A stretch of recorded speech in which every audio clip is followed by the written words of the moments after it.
What up, everybody? Welcome to another episode of Full Metal Analysis. I'm your boy Bruce Diggy. Got my co-host MJ Detroit over here. What's going on? It's a victory of well, not Monday. It's a victory week. It's a victory. It's a victory week. Um, Coming off of a Lions win, got Tennessee in front of us. But we do got a little bit to talk about coming out of last week's game and some news this week. Yeah, man. You want to get into the game, or you want to talk about the Jamo first? We can talk about the game real quick. It was a great effort. Like I said before the game, after Hutch got hurt, I said it moved me down to like I was at I think I said I was at a 7 or 8 or 8 or a 9, and it moved me down to a 6 or a 7.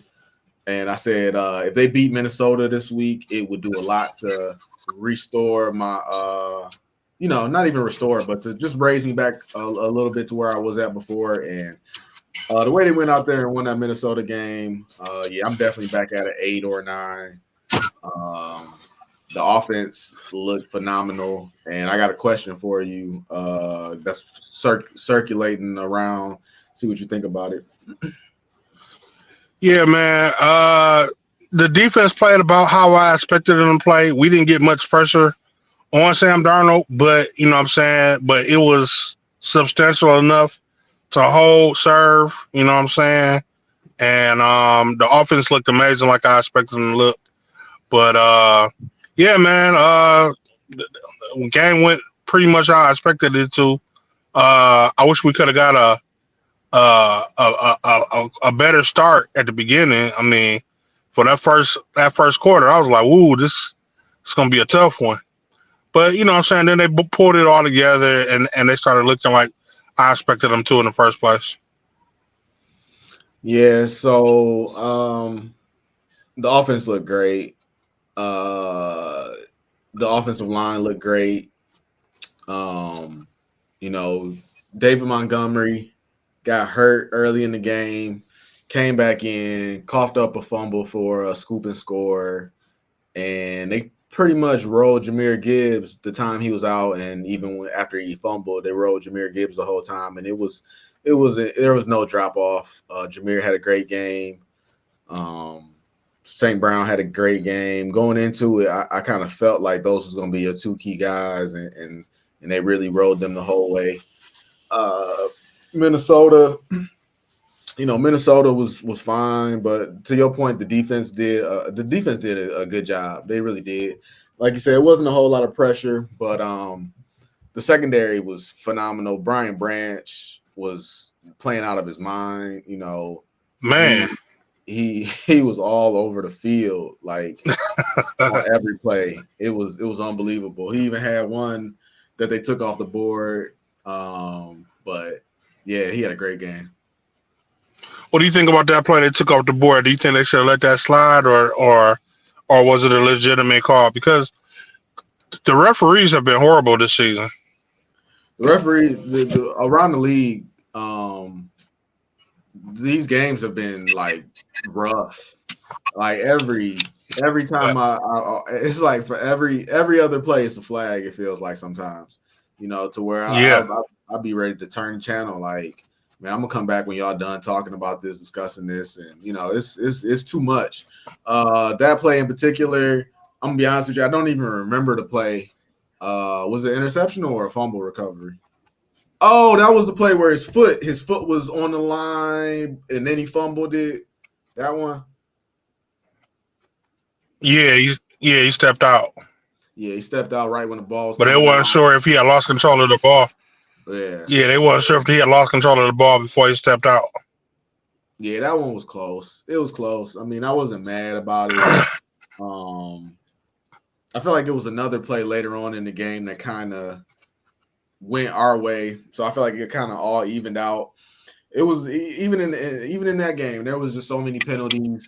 Even the last play of the game, that was so confusing where it was an illegal formation, but it was no 10-second runoff because they spiked the ball before it was a lot. Like the officiating this year, they are doing a little bit too much this year. I'd appreciate if they took a step back. Yeah, that doesn't make any sense, dog. Like if it's a penalty, if it's a penalty, why does the offense get an extra play? I can see if it was a defensive penalty, but an offensive penalty, why do they get another play? Like that doesn't make sense to me. That seems like an advantage towards the offense. Like why not just do a penalty before the time runs out every time then? And and Uh, and, and to your point with the referees, man. I mean, they was calling false starts for like you couldn't move. You had to be a statue. Like like they were calling false starts on flinching. I mean, a flinch is a false start, but they to your point about the false starts, though, I will say at the beginning, Owashika, he was looking real shaky, and it looked like it was going to be a long day. And it just kind of seemed, but at the looking back on it, it just seemed like that was kind of nerves at the beginning of the game because he got it together. And in fact, once he got his little nice couple penalties and whatnot, he played a clean game going forward after that, and it was actually like pretty much everybody on the line at some point got a penalty. But even so, like the line played real well, and then there was and which brings me to my question. There was one play in particular I thought that was the play of the game, and it was just a routine play on the stat sheet, but Minnesota had a defensive end beat. I think it was Taylor Decker. I think he beat Taylor Decker, and he came at Yeah, golf, and he had a pretty good shot at a strip sack. Maybe not a sack, but at least a strip. And golf held the ball tight. He stepped up into the pocket and he threw, I think it's a Tim Patrick maybe for 10, 11 yards or something like that. But like just watching that, in years past, that was a guaranteed strip sack. And watching golf maneuver in that pocket and get that ball out there, that was huge, man. That was a big momentum, keeping the momentum on the Lions side. yeah, man. I gotta give flowers to Jared Goff. He's a totally different quarterback from when he first got here. Like all the complaints we had about Jared Goff from the moment he got here, every year he's improved something that we didn't like about him. And last year, that play he would have got flustered, and he would have been shaky for the rest of the game, and he wouldn't be able to come back from it. But yes, I mean Sunday he held strong. I think he was like 9-9 against uh, the Vikings were running zero blitz. I think he was like 9-9 against the blitz in that game. And yeah, man, rock solid, ice water in his veins, man. And yeah, flowers to Jared Goff, man. He's totally improved. Like almost everything I had a problem with him with. No mobility in the pocket. He's out there running now, moving around in the pocket. I can't be mad at Jared Goff right now, man. He's playing out of his mind. So the question that's floating around is Jared Goff right now the MVP of the league?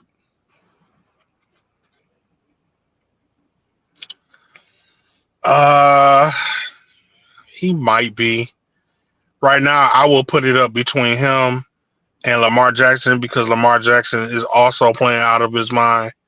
Lamar's is doing plays that are, oh man. I mean, I would say it's a toss up between him and Lamar. That was the one name that was the one name I would have I think is in the way, I guess you could say. Because unless Baltimore starts falling off or Lamar comes down to earth, because like you said, I think he had like 5 touchdowns on Monday. Lamar is Yeah. definitely playing out his mind. So yeah, I'm with you. But yeah, I got another question for you that I heard that kind of surprised me, and I heard on the radio, so I thought it was just a radio take. But then I started seeing it on some of these Lions forums on Facebook and whatnot. So the news of the week is that Jameson Williams is potentially looking at a 2-game suspension for a performance-enhancing substance. You know, it's rough. We could talk about the potential suspension, but the real question that came out of that I heard people saying was the suspension is what it is, but in the long run, they think that Brad Holmes might not offer him, we're not even talking resign him. They're saying that Brad Holmes, it's a possibility Brad Holmes doesn't even give him his 5th year rookie extension. I think that's crazy talk. Jamo has proven to be an elite weapon on this team. He opens up the offense for so many other players. Now we always talk about having too many weapons on this team, but I feel like that is a good problem to have. Like whenever you want to take the top off the offense, Jamo provides that. Like I said, since he is a threat and since he is so fast, that opens up the field so much more for St. Brown to get open. Even Tim Patrick has been having open looks, and I think that's all because you know you really don't know who to guard. Like if you guarding Jamo, then St. Brown is open. If you guarding St. Brown, then Tim Patrick is open, and then before you know it, you got to worry about Gibbs, Laporta, and David Montgomery. But so I think that would be a major mistake on Detroit's part. It's funny you say that about Saint being open, because if you go back and look at that St. Brown touchdown from Sunday, I saw a post on Twitter, and it was somebody said watch Jamo on this play, and if you know it was that play was the perfect play. That was the Lions executing. Everybody on that field executed perfectly on that play. Like you said, it was zero blitz, and they brought Tim Patrick in motion. Tim Patrick picked up a blitzer as well, and they gave Goff just enough time. They gave Goff enough time to get to St. Brown for the touchdown, wide open. But if you go back and look and find that play on Twitter or something, just watch what Jamo does to his defender. Man, like St. Brown was open, Jamo was wide open because he shook his defender so hard. Now it's hard to tell where everybody, started adjusting to St. Brown once Goff released the ball. But just looking at it roughly, it looked like he cooked this guy so bad that Goff could have he could have threw it wherever he wanted to, honestly. But I'm assuming he just went to Saint because him and Saint got chemistry and whatnot. So he just went to Saint. That was probably his first read. But probably his first read. Yeah, Jamo cooked my man's. But yeah, I'm with you on the Jamo thing. I feel like it will be a mistake as well. I'm not trying to take anything away from Brad Holmes. Not trying to take anything away from Dan Campbell. They've done a phenomenal job in their positions. That game on if there was any doubt, I know you didn't say, but you have fears that the SOL could emerge in the right circumstances if things go wrong the Lions' way. And I feel like that game on Sunday was a perfect example of why SOL is like that. That's dead because they went out there and they showed no signs of folding, of backing down. And my thing is, that's due to Dan Campbell and Sheila Ford and Brad Holmes implementing this new culture, right? But if you'll humor me, once upon a time, I was on this huge campaign that Detroit needed a certain type of guy. Through all of our conversations, that type of guy morphed into a quote unquote bad guy. Now, look, I don't want to. I don't want to because there are people that do this, but I don't want to portray Jameson Williams as a bad guy. Jameson Williams is not a bad guy. He's a great teammate. He's a great football player, but Jameson Williams is not your average NFL player. He is an outside the box type of guy. He's a unique character. And that's the type of person I want, a unique character that might look at the rules and be like,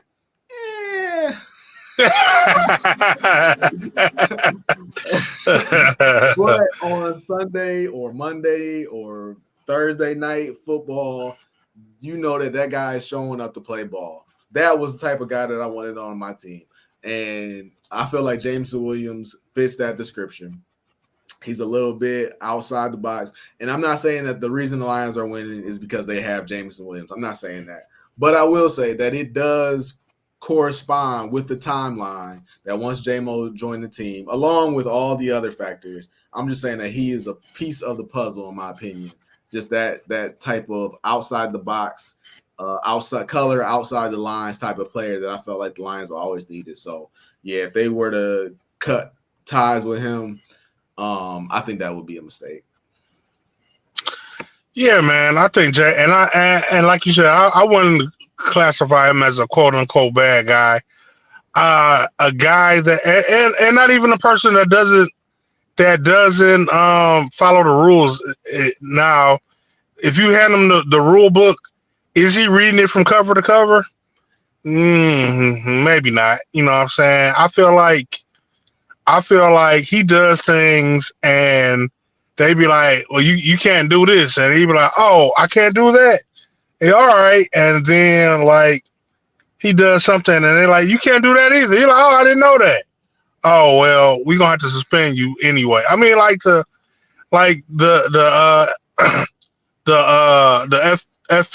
FPS.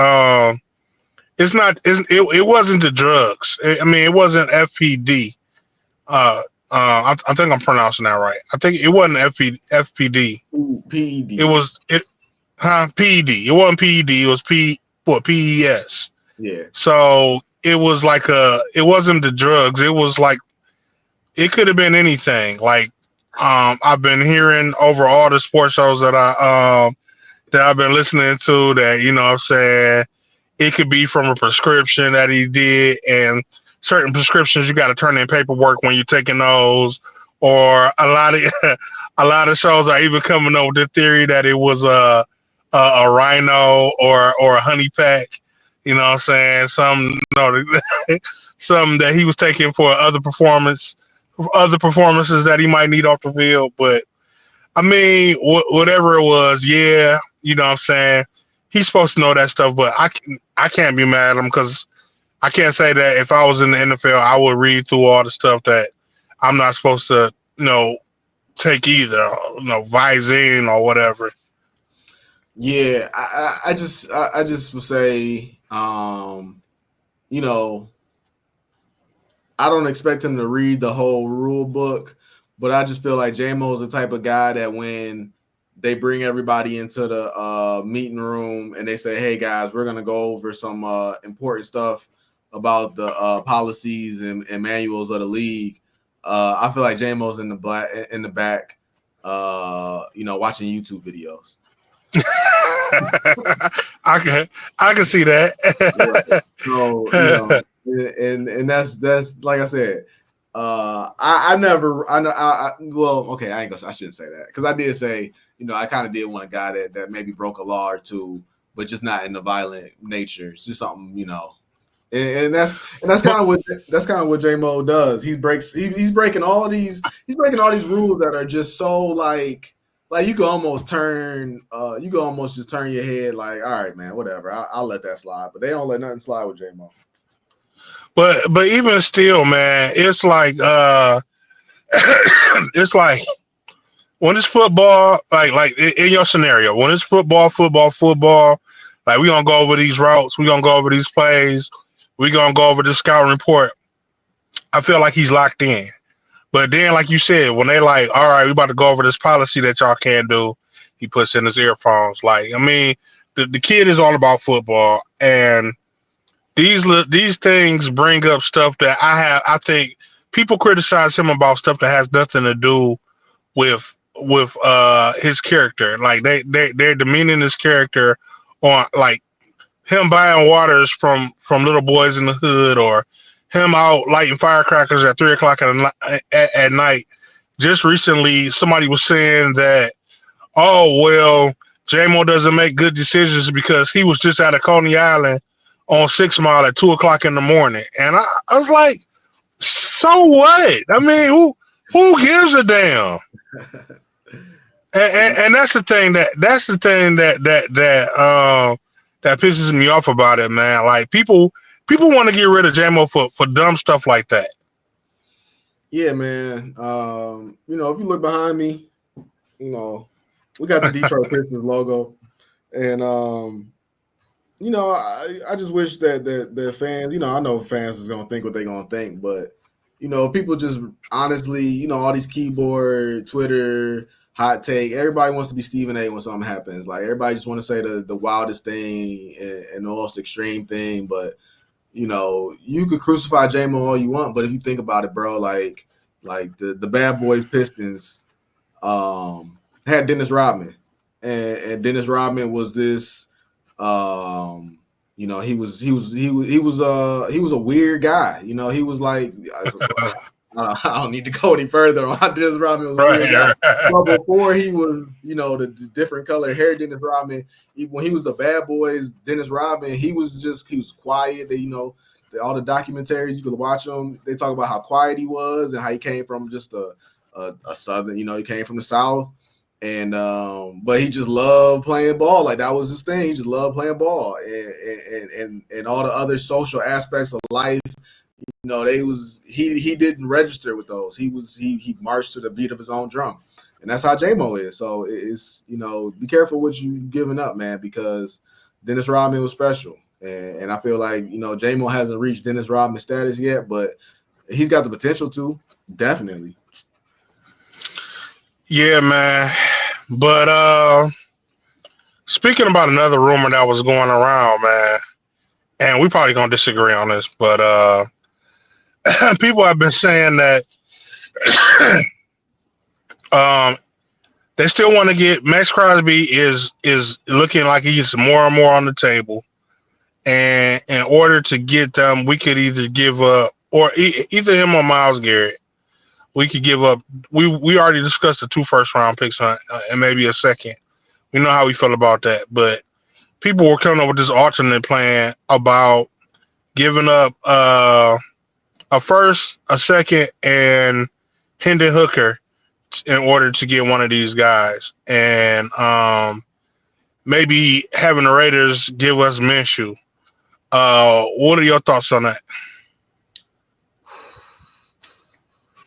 So I get to keep my first. I get to keep what I get to. I only got to give up one first. The thing that matters most is I got to give up one first, but then I have to give up Hendon Hooker. But I get Maxx Crosby in return. Now you know me, man. You know me. I was on the Jameson Williams. I was on the Jameson Williams train. I was on the Penei Sewell train, and I was certainly on the Hendon Hooker train. I still like Hendon Hooker, and if there comes a time where we got to give the keys to Hendon Hooker, man, I will be when we were blowing out whoever it was, whoever we blew out, the Cowboys. When we was blowing out the Cowboys, bro, I was like, oh shoot, they might put Hendon Hooker in the game. I'm on the edge of my seat, you know, just for clean up mop duty. But that being said, you also know that I have no problem with letting people go. See, I knew you was gonna say that. I already knew you was gonna say that. if the Raiders twisted my arm and said, "Look, we over here playing games with Gardner Minshew and Aiden O'Connell, and I'm Brad Holmes. He looked me in the eye and said, "Look, Brad, you know those guys aren't going to do it. We need Hendon Hooker." And you say, "Well, if I give you Hendon Hooker and my first round pick and some other stuff, you gonna give me Maxx Crosby." I'm gonna root for Hendon Hooker on the Raiders.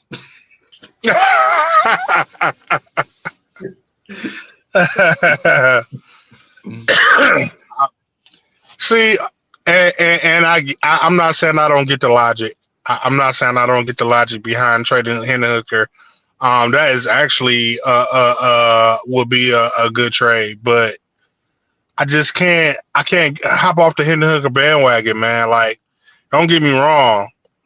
Golf is playing out his mind, but having Hendon Hooker on that bench behind Golf, and eventually knowing that we're gonna get the keys to Hendon Hooker, I mean, I'm all for that. You know what I'm saying? And it would just kill my soul. It would just kill my soul if we traded Hendon Hooker to the Raiders. Got Gardner Minshew, who only won like 2 games this season, and Hendon Hooker went over to the Raiders and became like Lamar Jackson. I mean that's not a direct comparison, but he just became a big time quarterback, and to know that we had that guy on our roster and gave him away would kill me. I feel you, man. I feel you. I think what it really comes down to where we differ is I just need one. I just need one.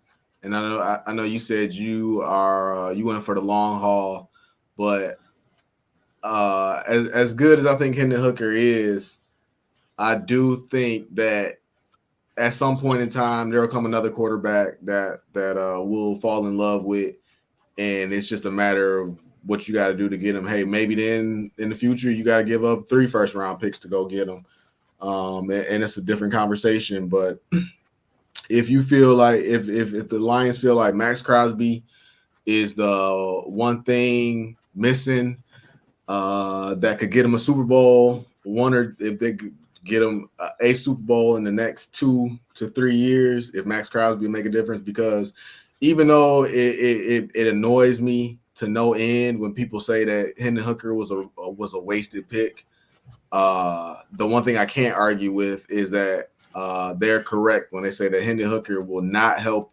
you in the next 2 to 3 years. So I can't argue with that point. So yeah, if that was the one thing that we needed to take that extra step, I think I'd have to do it. Yeah, man. Like I said, I understand it because Hendon Hooker is not playing right now. But you know what I'm saying, if let's say, God forbid, Jared Goff gets hurt, who would you rather have coming in for him, Hendon Hooker or Gardner Minshew? Hendon Hooker. That's what I'm saying, man. And then, like I said, what if Hendon in the future is the future? You know what I'm saying? But we get rid of him. You know what I'm saying? Yeah, but if Hendon gets hurt, do you think Hendon would be able to take the Lions to a Super Bowl and win?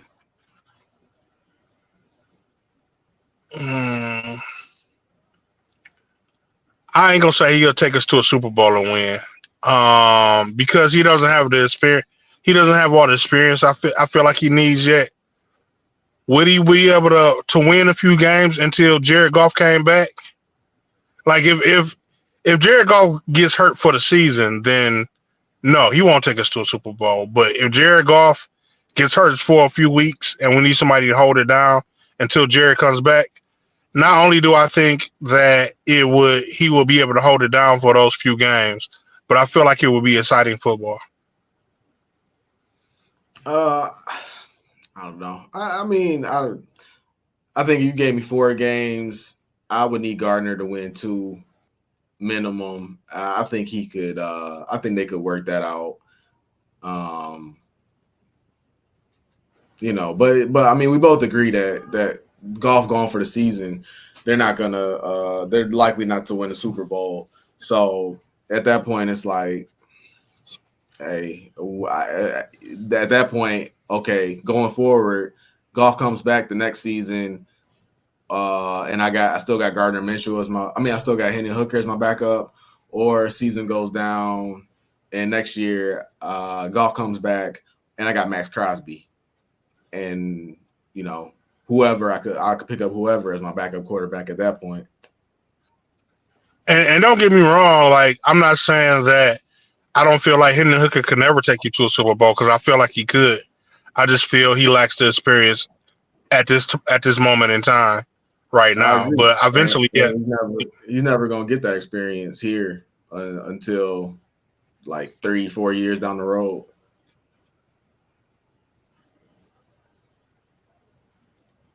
And one more thing, man. This thing about winning winning one Super Bowl, I just got to say, I know we don't agree on it, but you know what I'm saying. First off, it's not a guarantee that if you get Maxx Crosby, you will win the Super Bowl. So you essentially are, giving up all those picks on the gamble. And then for me, man, like, okay, let's say you do, you do get Maxx Crosby here, y'all do win the Super Bowl, and then things start to deteriorate because you can't pay the people you need to pay to keep the team intact. And I don't think the one thing that people think about is, like you said, SOL is dead and gone for right now. But if the team deteriorates, it could go back there. I mean, you know what I'm saying? It could go back to SOL, man. And do you remember the feeling it was being SOL, man? Do you remember how it felt? I don't ever want to go back to that. You know what I'm saying? Yeah, we disagree on that one too because SOL didn't happen overnight. SOL happened over years and years and years of incompetence and terrible management and just bad play on the field. So if you get Maxx Crosby after this year, he's only under contract for 2 more years. So I mean, you got everybody locked up, and then at that point, you still got Hutch, Laporta. You'd have to figure out what you're gonna do with Jamo, and there's only Branch. Got to figure out what you're gonna do with Kirby, Carlton Davis. I don't think Kirby's gonna cost that Kirby. much. I don't think he's gonna cost that much, but you do got to I don't know. Kirby. It depend on how many interceptions he get this year. Right now, he's like second in the league for interceptions. Yeah. I don't know how. I feel like safeties don't break the bank like that unless you're Minka Fitzpatrick or something like that. Even a safety leading the league in the NFL Hey in man, interceptions. how many people outside of Detroit know who Kirby Joseph is? I mean, but that's my point. Like if he keeps getting interceptions, I feel like they will. I don't think they will. I think we will, but I don't think the NFL will recognize him unless he does it on a big stage. But yeah, no. I mean, it doesn't guarantee you a Super Bowl if you get Maxx Crosby, but it doesn't guarantee you a Super Bowl if you don't get Maxx Crosby, and it doesn't guarantee Pro Bowl players if you keep those first round picks. Nothing's guaranteed. It's honestly just I don't know how Brad feels about it, but a lot of people feel what's the best what gives you the best probability? And like, are your chances of winning better with 3 first round picks, or is your chance to win a Super Bowl better with Maxx Crosby? That's how a lot of people look at it, and I can't really argue with that logic. Yeah, okay. I mean, like I said, I understand the logic. I'm not mad at the people for their opinions. I just don't agree. But with that being said, man, we can get into our results from Bet It Up. All right. So last week was a good week. Um, it was below your standards, but you still finished the week 8-6. It wasn't another it wasn't another 12-1 performance, but it was 8-6. So I you came out on top. I know I'm slacking. I'm slacking. Me on the other hand, it was a 50-50 week. I was literally 7-7. Um, Adding that to our totals for the year, I am at 52-53. You are at 56-49. So looking at the games from last week, we had the London game. New England was in London taking on Jacksonville. You took New England getting 6. I took Jacksonville. Just gonna say, God, they just can't be this bad. They've been in London all week. They showed up that game. It was scary at first. I think New England had a 10-0 lead for the first half, and then Jacksonville started to score. And once they started scoring, there was no looking back.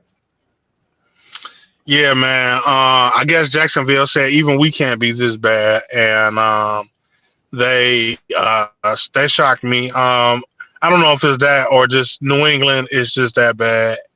Um, New England they got a long way to go, man. They have nothing. So I just chalk that up to New England's inexperience. Their rookie quarterback in there, and it just wasn't no. It just wasn't. I just chalk that up to inexperience. I still don't have any faith in the Jaguars, and that was a fluke of a game. New England is definitely in turmoil. Drake May, by all reports and statistics, has been doing pretty well for a rookie. Um, but he doesn't have any receivers. Their running game, they got injuries. They got guys fumbling the ball, and then Jared Mayo, I guess he went out and said that the defense was soft, and there was a clip floating around where Bill Belichick was like, "Hey, hey, hey, those are the same guys I had last year. They're not soft, so it's kind of a mess right now." We'll see if New England could get it together, but I don't think so. Not this year. Maybe next Definitely not year. this year. Yeah, I don't know about next year either. Detroit went to Minnesota. You took Detroit. I took Minnesota. We talked about the game, but Detroit held tight, held firm. It was a battle, but I feel like at the end of the day, it really came down to who had the better quarterback, and that was the Lions. I can see that. Tennessee went to Buffalo. Buffalo was given 8.5. We didn't care what that number was. There was no way we were picking Tennessee. And Not at all. even though Will Levis didn't play, Mason Rudolph not much better. It was a close game early on, and then towards the end, Buffalo put it on them. Yeah, as expected. I mean, Tennessee is a. If I had to say, the leaders of, well, I still can't say that. The leaders of fighting for that first pick draft spot, Tennessee is hard in the running. Yeah, Buffalo beat Tennessee so bad they knocked the DeAndre Hopkins out of them. Looks like DeAndre Hopkins. Looks like DeAndre Hopkins is on the move to Kansas City. Yeah, if I was DeAndre Hopkins, I would get out of Tennessee as fast as possible. Hopefully, he leaves before they play us, and that would be awesome.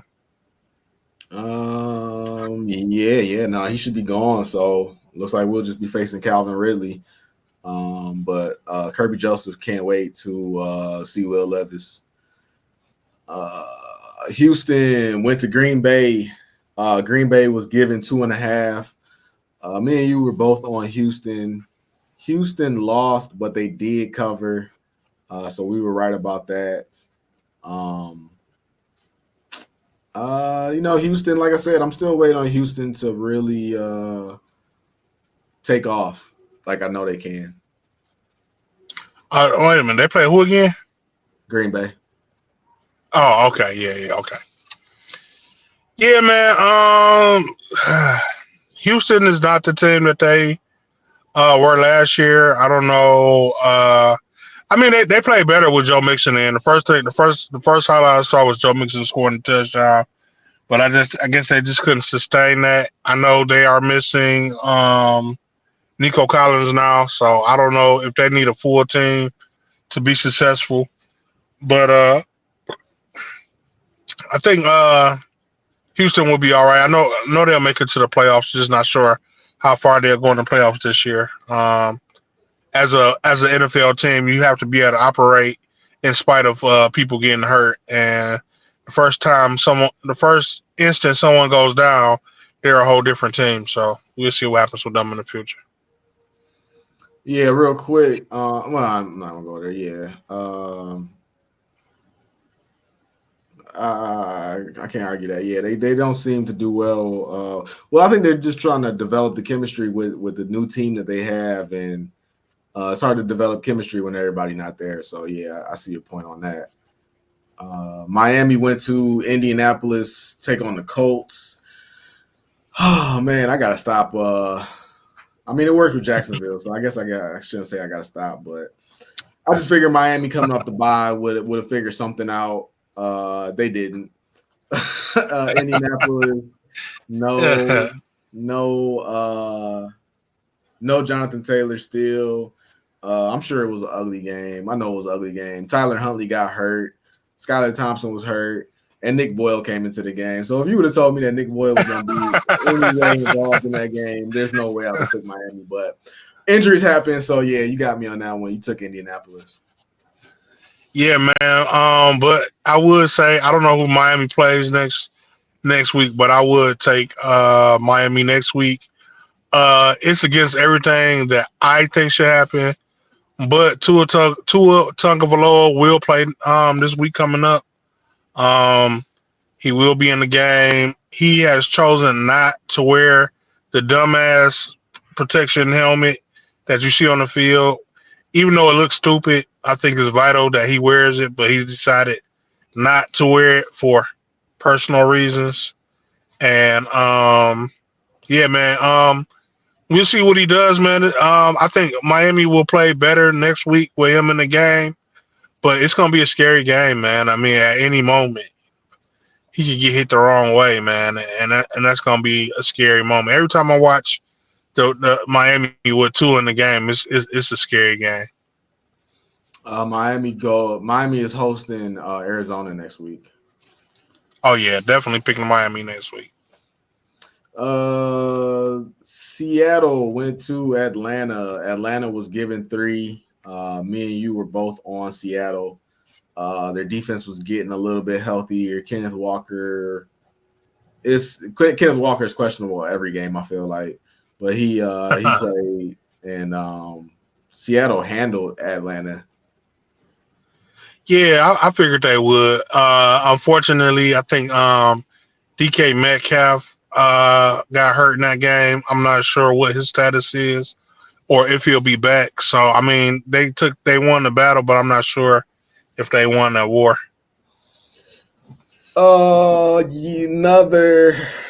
Another they can't be this bad goes wrong for me. Cincinnati went to Cleveland, Battle of Ohio. Cincinnati ended up winning pretty big. Cleveland sucks, and the whole world hates Deshaun Watson. Duh, I think it's so out cold. the way the way they booed Deshaun Watson when he got hurt so bad that they made him cry No, on they national TV. cheered. They On they the cheered. They cheered yeah, Deshaun Watson when he got hurt. yeah. They cheered for Deshaun Watson getting hurt on that, and it's so bad that they made him cry.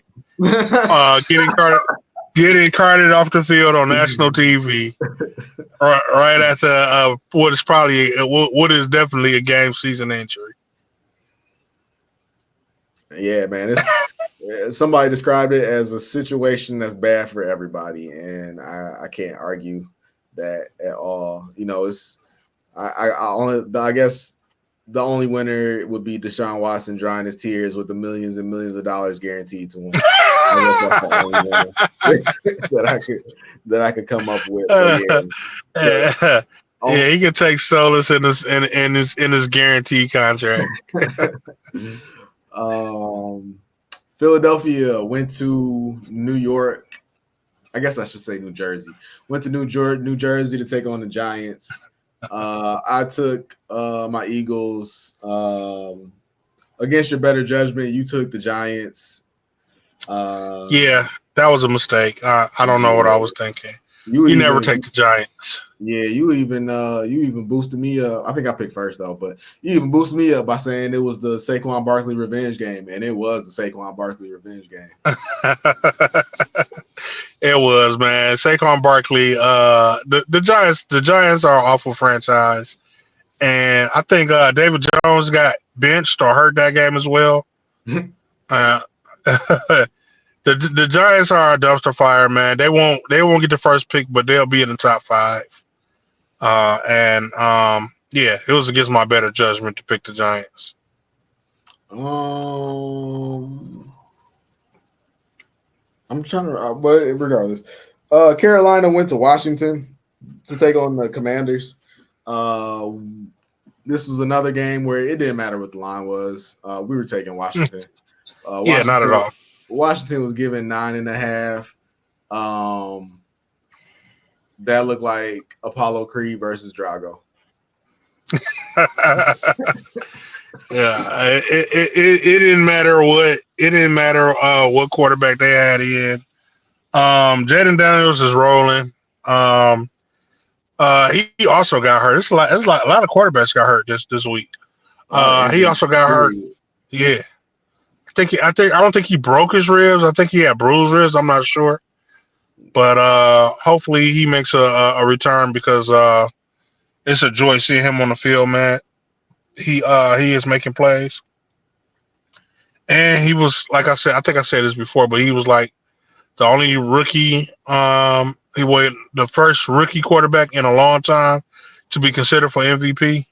But like we said earlier, it's probably going to be between Goff and Lamar if the rate that they're playing keeps up. Yeah, Daniels came back out during that game, and he kept waving to the crowd, and pretty much, I think his mom sent out a tweet, and everybody for the most part was putting it out there that he'll be okay. Uh, Las Vegas went to LA to take on the Rams. Rams were giving 7. I'm not sure who won that game, but I know Vegas covered definitely. Uh, I don't know who won that game either. I can't say. But yeah. I figured. I don't think I. Who did I pick? I didn't pick the Rams. I picked Las Vegas, didn't I? No, he took the Rams. We both took the Rams. The Rams won, but they only won by 5. They were given 7. Oh, okay. Yeah, man. I expect the Rams to be better. Oh, I know why I picked the Las Vegas because they got a lot going on right now.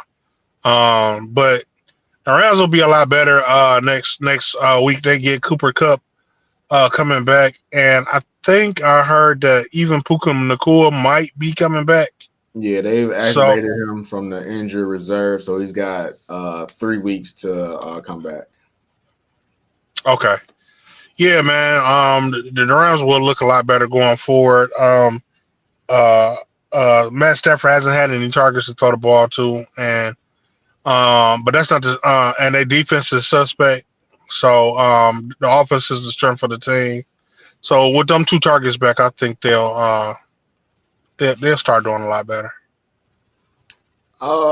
In the game of the week, Kansas City went to San Francisco. I took Kansas City. You took San Francisco minus the 2. San Francisco before the game or maybe in the beginning of the game. I'm not sure where it happened, but Debo left with illness during that game. Ayuk tore his ACL or his MCL, and Kansas City continues to roll. Yeah, man. I still think that San Francisco would have won that game if they were healthy.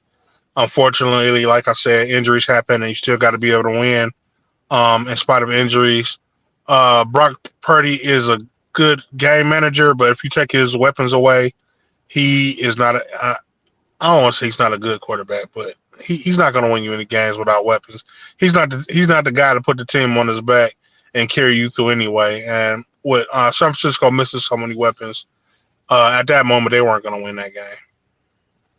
So going into primetime football, I was geeked. I thought I was gonna win this week, and then all the primetime games smacked me in the face.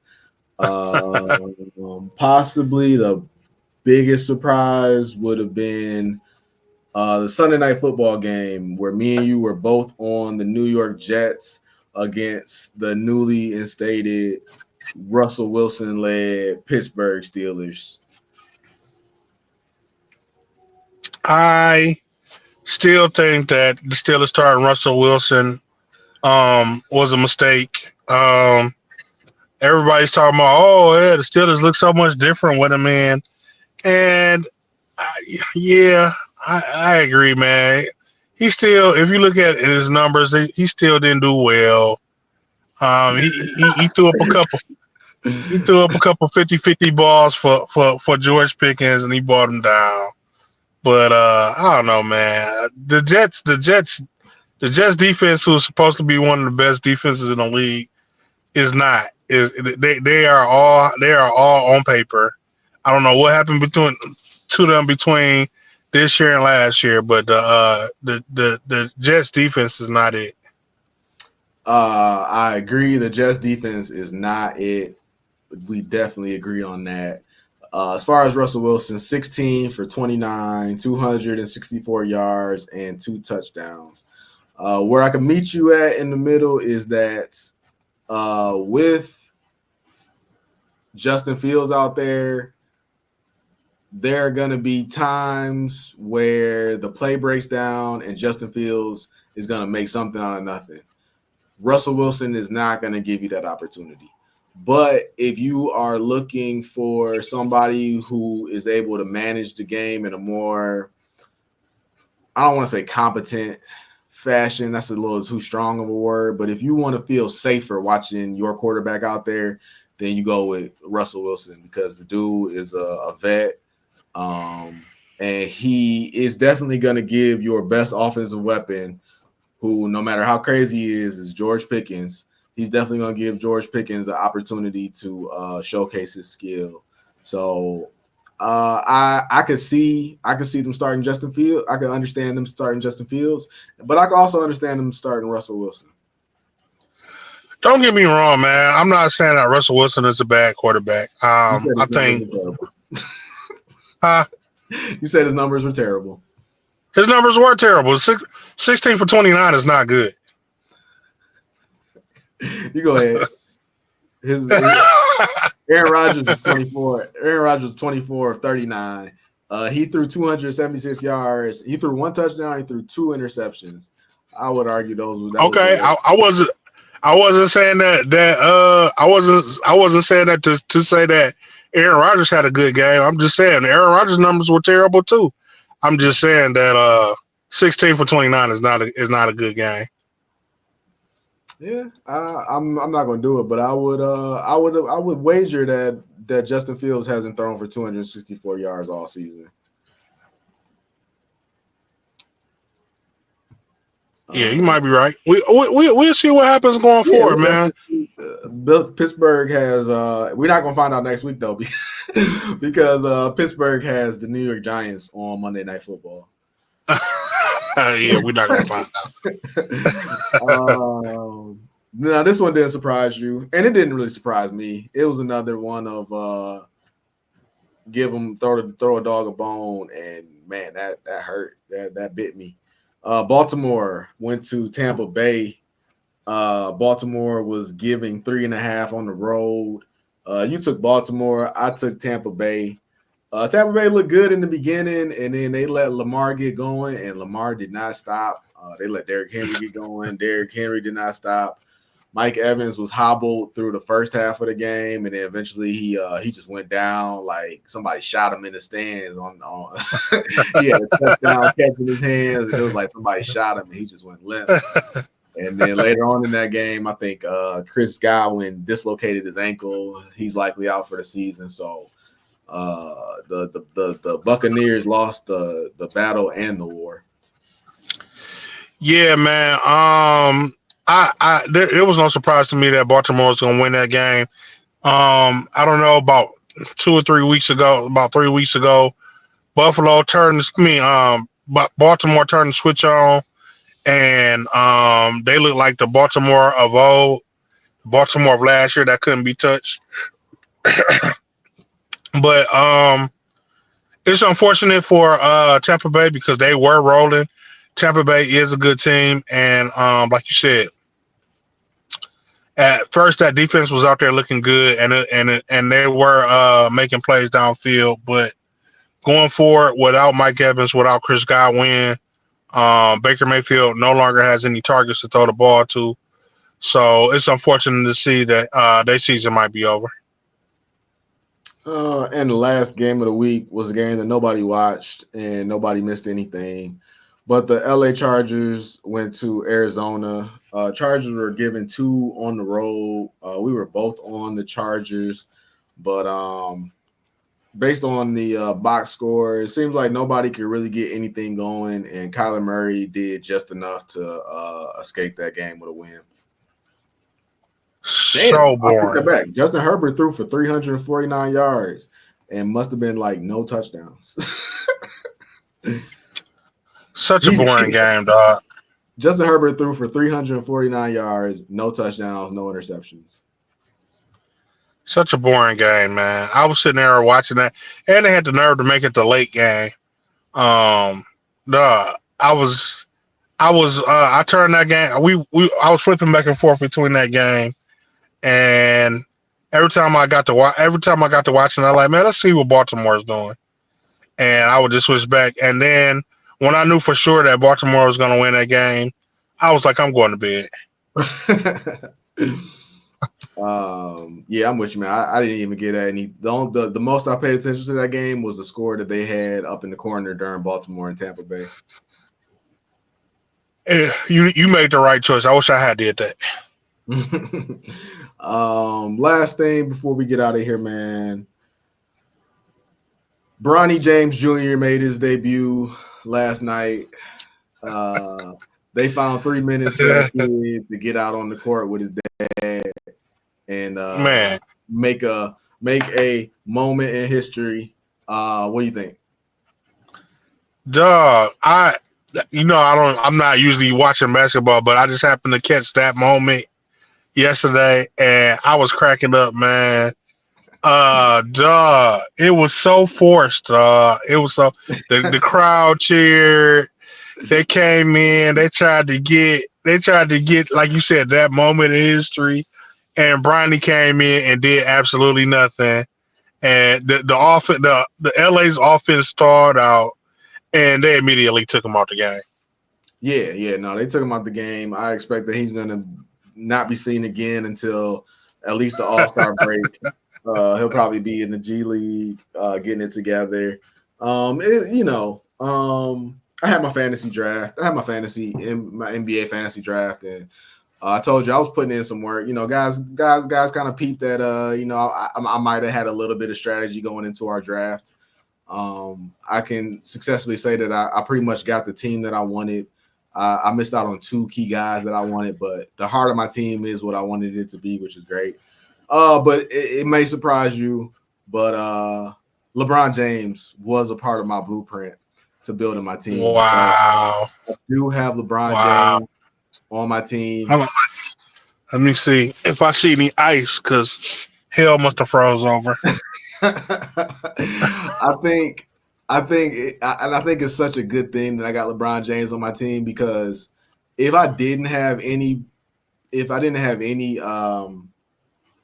a dog in the fight in any way, shape, or form, that would have disgusted me to no end.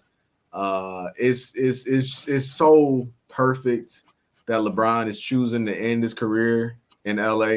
Well, we never know with LeBron, but we assume that he's choosing to end his career in LA. You know, a place that's all about uh, um, stories and fictitious storybooks and scripts, and just a whole choreography, just a state that's all about those things, a city that's all about those things, a city that was built on um, uh, fakeness. and watching them choreograph and create that moment, it was just so fitting. Like you said, it was a perfect place for LA, because they ate it up. ESPN ate it up, TNT ate it up, the whole sports world ate it up. And I just is and the funny thing is, man, this kid is so, this kid, I don't want to say this kid is so bad, but there are people that say that this kid is so bad, he doesn't deserve to be in the league. But then on the flip side, you felt the need to threaten GMs to not take this kid. Even if a GM takes this kid, right? Which was my thing when I thought the Pistons had no hope. My thing was, hey, draft Bronny, hold him hostage. Man, everything you get, because Lakers have already traded all their assets, but whatever they got left in the cupboard, demand it for Bronny. That was my thing. I guess people actually agreed with that logic, because I guess there were people out there that was threatening to do that, right? So even if that happens, okay, let it happen. Let him go to that team and hold your ground. We're not trading Bronny for nothing. If this kid is really that bad, they're going to let him go.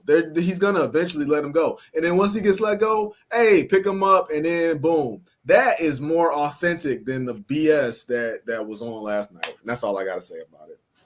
Yeah, man. Yeah, I was sitting there like, what is this? And then when they took him out, I cracked up even more, like, and we'll never see him again. Oh man, hey man, but but it's speaking of fakeness and LeBron, man, I seen one of your moments last night, dog. So LeBron was defending in the paint, man, and dude ran into LeBron's chest. They called it charge, and LeBron gave one of the best performances I ever seen. He was like, oh, yeah, like no. he totally looked behind him for a place to land before he fell. I was like, dog, that was so fake, dog. Yeah. If it's the same play I'm thinking of, it was totally a blocking foul, but they ain't called it. They gave him a charge. It wasn't a charge, but like I said, man, that guy's on my team, so it takes the edge off so much more, man. You just don't understand. It just takes the edge off so much. And I'm happy to see that the Pistons weren't the only one of this victims that I saw from the Pistons last year. Remember when I said Monty wasn't running any plays? I could say the same thing for the Timberwolves, man. It was just a bunch of guys standing around the perimeter. Either and every now and then, Anthony Edwards would drive to would drive to the rim. But other than that, it was just five guys standing around the perimeter. No plays. I was like, dog, this is horrible. Bro, real quick, I ain't gonna go too deep into it, but that was such a bad game.